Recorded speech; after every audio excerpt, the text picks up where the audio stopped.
Welcome back to the building of the bend buckle Falcon. As you can see, this area has all been sanded away. There's a mountain of dust in the dining area to prove it. I've now turned my attention to the upper part. I've cut the material that was supplied down to accommodate the engine, and I've used the same technique as I used here, in that I've put some 1/64 ply cut to shape, and that'll now be covered in 332 balsa, and then the whole lot will be blended away. So far so good. I've now cut out in balsa 332 balsa the cladding that will go over the top of here, and let's apply it and see how it looks.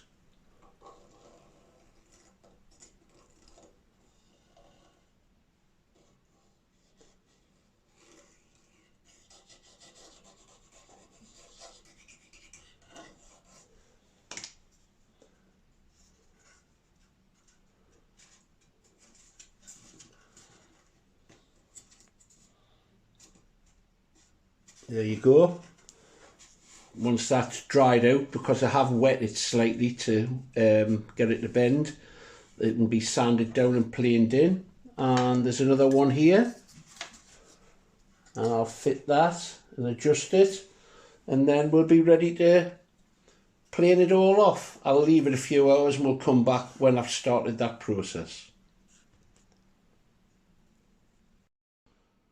Well, there you have it. That's the cowl area now done. The whole airframe needs a sanding down, and there's a few little fiddly bits to do, more of which later. But this part of the project I'm calling done. As you can see, there's been a lot of material removed. I think that's a nice pleasing shape, in keeping with the vintage feel. If I just plop the engine in, you can see how it'll look. Of course, the exhaust will be pointing down, and I may add some silicone tubing to it to take any of the gunk away from the wings, etc. I have discovered, as I think anybody that's worked with balsa will have discovered, that balsa dust is a bit like sand on a nudist beach. It gets everywhere. And I think I'll be spending the next couple of days, if the wife isn't going to divorce me, trying to get rid of some of it. But it's been a very satisfying job to do. I had to do a little bit of head scratching, working out how this bit would fit in.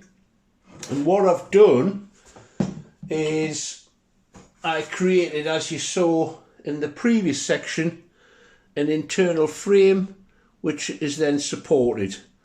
And I hope that anybody else that's building this model or a similar sort of build and is contemplating how they're going to tackle something like this won't be put off by it and might be inspired to give it a go.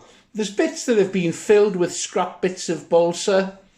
I haven't put any filler in this. It's just pieces of balsa that have been glued in and sanded down. Of course, when the whole thing's covered and painted, you won't see those infills. But overall, I couldn't be happier with that result now. Very pleasing.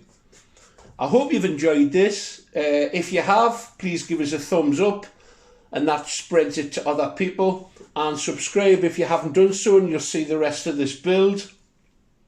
Thanks for sticking with it. See you next time. Bye now.